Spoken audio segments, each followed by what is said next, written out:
जिसमें आज पर्व नंबर 3 है। कल जो हमने वर्णन किया था वो भगवान का जन्माभिषेक, गर्भ कल्याणक, जन्म कल्याणक, तप कल्याणक, ज्ञान कल्याणक और मोक्ष कल्याणकों का वर्णन किया। उसके साथ साथ भगवान का समवसरण का वर्णन, भगवान की दिव्य ध्वनि कैसे करती है उसका वर्णन किया था। अब आज आगे का वर्णन चलते हैं। 3 लोक के आभूषण श्री भगवान के शरीर की ज्योति से वे आभूषण अत्यंत ज्योति को प्राप्त हुए।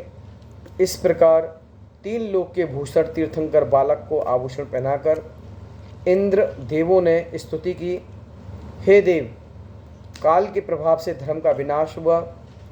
इस जगत में महान अज्ञान अंधकार से भ्रमण करते हुए भव्य जीवों के लिए आप सूर्य समान उत्पन्न हुए हैं। हे प्रभु, आपके वचन रूपी किरणों से संसार में केवल ज्ञान रूपी ज्योति प्रकट हुई है और पाप रूपी शत्रुओं को नाश करने के लिए आप तीक्ष्ण बाण हैं। आप ध्यान रूपी अग्नि से भवरूपी वन को भस्म करने वाले हैं। इंद्रिय रूपी सर्प को वश करने के लिए आप गरुड़ रूप हैं। संदेह रूप मेघ को उड़ाने के लिए आप प्रबल पवन हैं। हे नाथ, बहुत धन के प्यासे भव्य जीव को आप धर्म रूपी अमृत पिलाने वाले हैं। आपकी अत्यंत निर्मल कीर्ति तीनों लोकों में फैली हुई है। आप कल्प वृक्ष रूप मनवांछित फल को देने वाले हैं। कर्म रूपी लकड़ी को काटने के लिए तीक्ष्ण कुठार हैं। मोह रूपी का पर्वत को खंड खंड करने के लिए आप वर्ज का रूप हैं। दुख रूपी अग्नि बुझाने के लिए आप जल का रूप हैं। इस प्रकार इंद्र आदि देवों ने भगवान की स्तुति की, नमस्कार किया और इंद्र ऐरावत हाथी पर बैठकर अयोध्या में आया। इंद्र ने माता की गोद में भगवान को दिया, परम आनंदित हुआ और तांडव नृत्य किया। इस प्रकार भगवान का जन्म महोत्सव बनाया। देव अपने अपने स्थानों पर चले गए। माता पिता भगवान को देखकर बहुत हर्षित हो रहे हैं। कैसे हैं भगवान? अनुपम आभूषणों से विभूषित, सुगंधित लेप से युक्त, निर्मल चरित्र एवं अपने शरीर की ज्योति सभी दिशाओं को प्रकाशित कर रही है। माता भगवान को गोद में लेकर ऐसे शोभायमान हो रहे हैं जैसे सूर्य निकलते समय पूर्व दिशा में किरणें आ जाती हैं। तीनों लोक के ईश्वर को देख नाभिराज अपने आप को कृतार्थ मानकर प्रसन्न हो रहे हैं। जगत में श्रेष्ठ जानकर माता पिता ने ऋषभ नाम भगवान का घोषित कर दिया। इंद्र ने भगवान के हाथ के अंगूठे में अमृत रस भर रखा है। उसको पीकर भगवान का शरीर दिनों दिन वृद्धि को प्राप्त हो रहा है। प्रभु के आयु प्रमाण इंद्र ने देवों को रखा। जिन बालक उन्हीं के साथ क्रीड़ा करते हैं, माता पिता उन भगवान की क्रीड़ा को देखकर मन उनका अत्यंत प्रसन्न होता है। अतः भगवान के आसन, शयन, सवारी, वस्त्र, आभूषण, भोजन, पान, सुगंधित पदार्थ, गीत, नृत्य सामग्री सब देवों ने उनकी यहाँ पर व्यवस्था कर देती है। थोड़े ही समय बाद भगवान अनेक गुणों से संपन्न हो जाते हैं। उनका अनुपम रूप मन को हरने वाला है, नेत्र को हरने वाला है, मेरु के समान ऊंचा है, शरीर दृढ़ है, वक्षस्थल दृढ़, खंबे समान भुजाएं हैं, दान करने में जो कल्पवृक्ष के समान है, सूर्य चंद्र के तेज को जीतने वाला है। प्रभु का मुख कोमल लाल हथेली, केश महासुंदर सघन पतले चिकने श्याम वर्ण के हैं। ऐसी उपमा के धारी भगवान कुमार अवस्था में ही जगत के जीवों को सुखदायक होते हैं। उस समय कल्पवृक्ष सर्वदा के लिए नष्ट हो जाते हैं, क्योंकि युग और काल बदल रहा है। बिना बोए अनाज स्वयं उगकर इस पृथ्वी को सुशोभित कर रहे हैं। 6 कर्मों करने में मानव अनजान एवं भूले हैं। उन्होंने पहले इक्षु रस का भोजन किया। वह भोजन कांति एवं शक्ति बढ़ाने में सामर्थ्यवान था। कुछ दिनों के बाद लोगों की भूख बढ़ी, जो कि इक्षु रस से तृप्त नहीं हुई। तब सभी मानव नाभिराज के पास आए, क्योंकि वो अंतिम कुलकर थे। उनको नमस्कार किया और प्रार्थना किया, हे नाथ, अब जो है युग बदल रहा है, कल्पवृक्ष सब नष्ट हो रहे हैं, हम क्षुधा तृषा से पीड़ित हैं, हम आपकी शरण में आए हैं, आप हमारी रक्षा करें। हे प्रभु, इस पृथ्वी पर अनेक फलों से वृक्षपन हुए हैं, पर हम उनकी विधि नहीं जानते हैं। इनमें कौन सा फल खाने योग्य है, कौन सा फल खाने योग्य नहीं है। गाय भैंस के थनों से कुछ झड़ता है, क्या वह पीने योग्य है या नहीं। यहाँ पर जो सिंह हैं, व्याघ्र हैं, वे पहले सरल थे, अब वो क्रूर होते जा रहे हैं। इस पृथ्वी पर जल से भरे सरोवर में पुष्प दिख रहे हैं, ये सब क्या है। हे प्रभु, आपके प्रसाद से आजीविका के उपाय जानकर हम सुख से जीवन जी सकते हैं। इस प्रकार के वचन सुनकर प्रजा को दुखी देख नाभिराज को दया उत्पन्न हुई और कहा कि इस समय संसार में ऋषभदेव के समान और कोई भी नहीं है। उनके समय में रत्न वृष्टि, देवों का आगमन, प्राणियों को हर्ष उत्पन्न होना, ऐसे अतिशयुक्त जो भगवान हैं उनके समीप जाकर आजीविका का उपाय पूछें। प्रजा सहित नाभिराज भगवान के समीप आई। प्रजा ने नमस्कार किया, भगवान की स्तुति की। हे भगदेव, आपका शरीर तेज रूप है, आप सभी लक्षणों से सुशोभित हैं, आपके निर्मल गुणों की कीर्ति जगत में फैल रही है। हे प्रभु, हम अपनी आजीविका के कारण आपके पिता के पास आए हैं, सो हमें देवें। आपके निकट लाए हैं। आप महापुरुष हैं, महाविद्वान हैं, अतिशय से मंडित हैं, परम दयालु हैं, हमारी रक्षा करें। आप भूख को प्यास को हरने वाले हैं, और सिंह क्रूर जो भी जानवर हैं, हिंसक जानवर हैं, आप हमारी उनसे बचाने की रक्षा करें। तब कृपानिधि कोमल हृदय भगवान ने प्रजा को दुखी देख अवधि ज्ञान से विधेय की रचना जानकर इंद्र को क्रम भूमि की रचना प्रकट करने की आज्ञा दी। पहले ही नगर, ग्राम, गृह आदि की रचना हुई। जो मनुष्य शूरवीर थे उन लोगों को क्षत्रिय वर्ण की स्थापना की और कहा कि आप जो गरीब लोग हैं, अनाथ लोग हैं, जो शूरवीर लोग हैं, वो उनकी रक्षा करेंगे। उस वर्ण का नाम दिया क्षत्रिय वर्ण। किसी को व्यापार कार्य बताकर वैश्य की स्थापना की। जो मानव सेवा करने वाले थे उनको शूद्र कहा गया।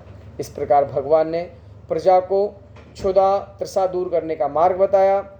इसलिए भगवान को कृतयुग कहकर परमहर्ष को प्राप्त हुए।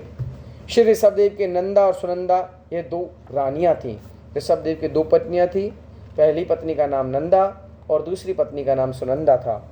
बड़ी रानी जो थी नंदा, उनके भरत और उस सहित 100 पुत्र अर्थात भरत और 99 पुत्र थे और एक पुत्री थी ब्राह्मी नाम की। उसके साथ दूसरी रानी का नाम था सुनंदा। उनके एक पुत्र था बाहुबली और सुंदरी नाम की एक पुत्री थी। ऐसे भगवान ने 63 लाख पूर्व काल तक राज्य किया, 63 लाख पूर्व तक, और 20 लाख पूर्व तक कुमार में रहे। इस प्रकार 83 लाख पूर्व काल जीवन में बिताया। मतलब टोटल भगवान ने 83 काल तक राज्य करा, 63 लाख तक, और 20 काल तक वो राजकुमार रहे। अब क्या होता है, समय बीतता जा रहा है, 83 लाख उनका जीवन ग्रस्त बीत गया है, और अब ऐसी कुछ परंपरा बने, कुछ देव ने कुछ ऐसी विधि युक्ति करी कि कुछ ना कुछ किया जाए। तो देव ने क्या करते हैं, एक दिन नीलांजना अप्सर भगवान के दरबार में नृत्य कर रही है।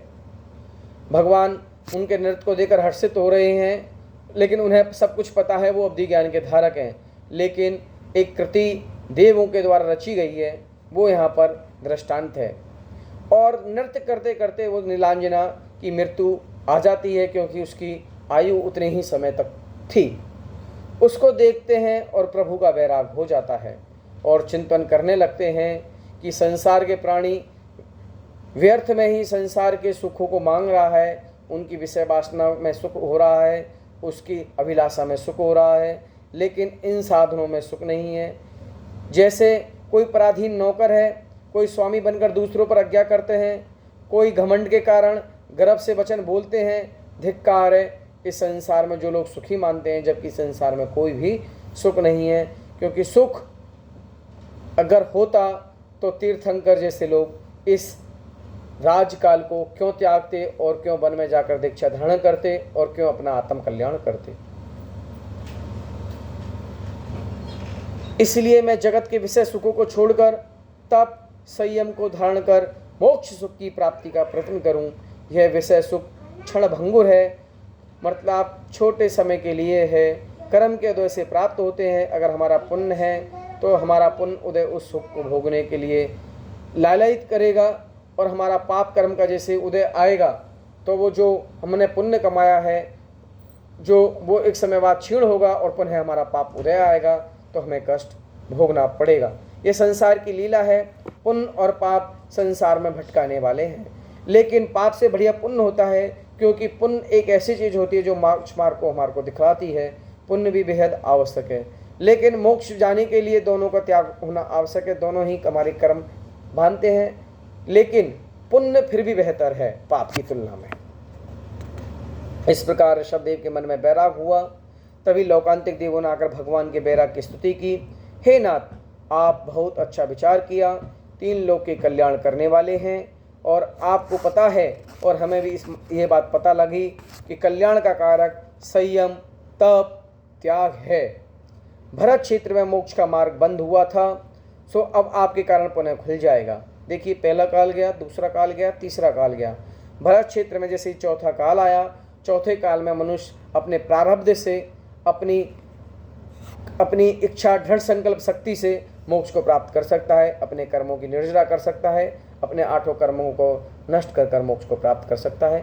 मोक्ष सुख की इतनी कल्पना हम क्या बताएं कि अगर करोड़ों जिव्याओं से भी बताएं तो भी कम है।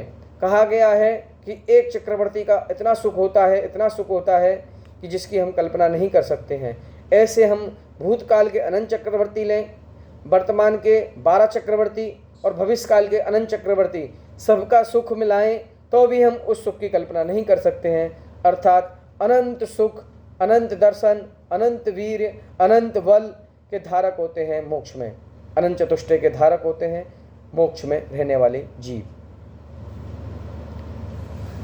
इंद्रदेवों ने आकर तप कल्याणक बनाने के लिए रत्न जड़ित सुदर्शन नाम की पालकी भगवान को बिठाया। कैसी है वह पालकी? कल्प वृक्ष की मालाओं से सुगंधित है, मोतियों के हार से शोभित है। भगवान ने उस पालकी पर चढ़ भरकर गमन किया। बाजे बजाए गए, ध्वनि बजाई गई, देवों ने नृत्य किया, 10 दिशाएं गुंजायमान हो रही थी। उस महाविभूति सहित तिलक नामक उद्यान में गए। माता पिता सर परिवार में क्षमा भाव कर सिद्धों को नमस्कार कर उन्होंने भगवान ऋषभदेव में मुनिपद अंगीकार किया। हमेशा जो तीर्थंकर होते हैं वे स्वयं दीक्षित होते हैं, उनको दीक्षित करने के लिए किसी आचार्य की आवश्यकता नहीं होती है, क्योंकि वो स्वयं उन्होंने अपने कर्म प्रकृति इस तरह की भान रखी है। संपूर्ण वस्त्र आभूषण त्याग कर केशलोच किया। उन केशों को इंद्रों ने रत्नों के पटारे में रखकर क्षीर सागर में पधराई।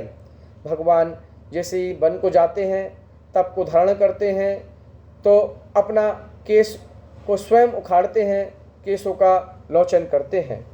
जब उन केशों का लोचन किया तो इंद्रों ने उन केशों को लेकर क्षीर सागर, एक समुद्र है, उन समुद्र में उन केशों को छोड़ दिया जाता है। भगवान के साथ 4000 राजाओं ने केवल स्वामी की भक्ति के कारण उनके साथ दीक्षित हो गए। भगवान ने मन और इंद्रियों का निरोध कर 6 महीने पूर्वक ध्यान किया। कायोस्तर पूर्व ध्यान कर एक जगह खड़े रहे। उसके बाद 4000 राजाओं ने दीक्षा ले ली।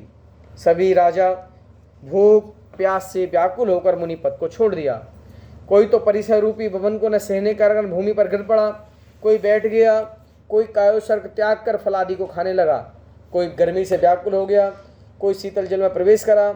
तभी उस समय देव से एक आकाशवाणी प्रकट हुई, मुनि पद धारण कर तुम ऐसा काम मत करो, ऐसा कार्य करना नरक आदि दुखों का कारण है। तब उन्होंने नगर मुद्रा तजकर बलकल पत्र धारण किए। किसी ने वस्त्र पहने, कोई फलों को खाकर जल पीकर भूख प्यास दूर करने लगा। तब किसी ने पूछा, यह कार्य तुम भगवान की आज्ञा से करते हो या अपनी इच्छा से? तब उन्होंने कहा कि भगवान तो मौन खड़े हैं, करते हो तो अपनी इच्छा से, ये कुछ करते नहीं हैं, हम भूख प्यास से दुखी हैं इसलिए यह कार्य कर रहे हैं। तब कोई कहने लगे, चलो घर में जाकर पुत्री स्त्री आदि को देखें। उन्हें उनमें किसी ने कहा कि हम घर जाएंगे तो राजा भरत हमको घर से निकाल देंगे और हमें तीव्र दंड देंगे और घर नहीं जाने देंगे। इन सब में महामणि मारीच भरत का पुत्र, भगवान का पोता, आदिनाथ का पोता, भरत का बेटा, मारीची कुमार। भगवान लाल वस्त्र पहनकर पारिवार्जिक संन्यास के मार्ग का प्रचार करने लगा। पारिवार्जिक संन्यास के मार्ग का प्रचार करने लगा और पश्चात कच्छ महाकच्छ के पुत्र नमी बनिमी आकर भगवान के चरणों में गिरे और कहने लगे, हे प्रभु, आपने सबको राज्य दिया, हमको भी दीजिए। इस प्रकार प्रभु से याचना करने लगे। तब धर्मेंद्र का आसन कंपायमान हुआ और धर्मेंद्र ने आकर इनको विजयार्थ का राज्य दिया। वह पर्वत भोग भूमि के समान है, पृथ्वी तल से 25 योजन ऊंचा है, 625 योजन की जड़ है, भूमि पर 50 योजन चौड़ा है, 10 योजन ऊंचा है, 10 योजन की 2 श्रेणी है, दक्षिण श्रेणी में 50, उत्तर श्रेणी में 60 नगरियां हैं। वहाँ विद्याधरों का निवास है। एक नगर के कोटि कोटि ग्राम हैं। 10 योजन ऊपर गंधर्व, किन्नर आदि देवों के निवास हैं। 5 योजन ऊपर 9 सुंदर शिखर हैं। पहले सिद्धकूट में अकृत्रिम चैत्यालय हैं, शेष कूटों में देवों का निवास है। सिद्धकूट पर चारण मुनि आकर ध्यान करते हैं। दक्षिण दिन में रत्नपुर, उत्तर श्रेणी में अलकावती मुख्य नगरी है। विद्याधरों की नगरियों में स्वर्गलोक समान सदा उत्सव होते रहते हैं। बड़े बड़े दरवाजे हैं, युगल कपाट हैं, स्वर्ण के कोट हैं, गंभीर खाई है, वन है, उपवन है, बापी है, कुआं है, सरोवर से महाशोभायमान है। वहाँ सभी ऋतु के धान, फल, फूल सदा प्राप्त होते हैं। सर्व औषधियाँ मिलती हैं, सर्व काम का साधन है। सरोवर कमलों से भरे हैं, हंस क्रीड़ा करते हैं। दही, दूध, मिष्टान के समान जल के झरने बहते हैं। बावड़ियों में सोनमणियों की सीढ़ी हैं, कमल खिले हुए हैं, कामधेनु समान गायें हैं, पर्वत समान अनाज के ढेर हैं, मार्ग धूल कंकट पत्थर कांटों से रहित हैं, अति गहन वृक्षों की छाया है। चातुर्मास में मेघ मनवांछित बरसते हैं, मेघों की ध्वनि आनंदकारी है, शीत उष्ण की बाधा नहीं है। विद्याधरियों की कोई कमल के प्रभा समान है, कोई महासुगंध शरीर वाली है, कोई फूलों के सुंदर आभूषण पहनती है, कोई चंद्रमा समान ज्योति रूप है। वेद विद्याधरी देवांगना समान सुशोभित हैं और विद्याधर पुरुष सूर्यवीर सिंह समान पराक्रमी आकाश में गमन करने वाले ऐसी अपनी रानियों सहित विमान में बैठ धाई डीप में जहाँ एक चौ वहाँ भी विहार करते रहते हैं। इस प्रकार दोनों श्रेणी के विद्याधर देव तुल्य इष्ट भोगों को भोगते हुए माँ विद्याओं के धारक हैं। कामदेव समान रूप, चंद्रमा समान मुख, धर्म के प्रसाद वाणी सुख संपत्ति को प्राप्त करना, इसलिए एक धर्म का ही पुरुषार्थ करना चाहिए और ज्ञानी रूप सूर्य से ज्ञान रूपी अंधकार को नष्ट करना चाहिए। यहाँ पर ये बात कही गई है कि जब भगवान आदिनाथ को तब कल्याणक होता है, वो अपने घर बार परिवार अपने राज्य को छोड़कर वन को चल देते हैं, अपने केसों का लोचन कर देते हैं, उन केसों को क्षीर सागर में दे प्रभावित कर देते हैं। तो उनका पोता भरत जी का बेटा मरीचि कुमार एक नए पंथ की स्थापना करता है और वह जो परिवारजक संन्यास के मार्ग का प्रचार करने लगता है, लाल वस्त्र पहन लेता है और उसके बाद कच्छ और महाकच्छ के पुत्र होते हैं, उनका नमी और बेनमी होते हैं और भगवान के चरणों में गिर जाते हैं और भगवान से कहते हैं, हमें भी राज दे दीजिए। इस प्रकार वो भगवान से जैसे याचना करते हैं, उसी समय धर्मेंद्र का आसन कंपायमान होता है। धर्मेंद्र एक नगरी बनाता है, सुंदर नगरी जो है, उस नगरी का यहाँ पर वर्णन था। इस प्रकार हमारे 3 पर्व कंप्लीट हुए। हम चौथे पर्व की ओर बढ़ते हैं। चौथे पर्व में भगवान का आहार की व्यवस्था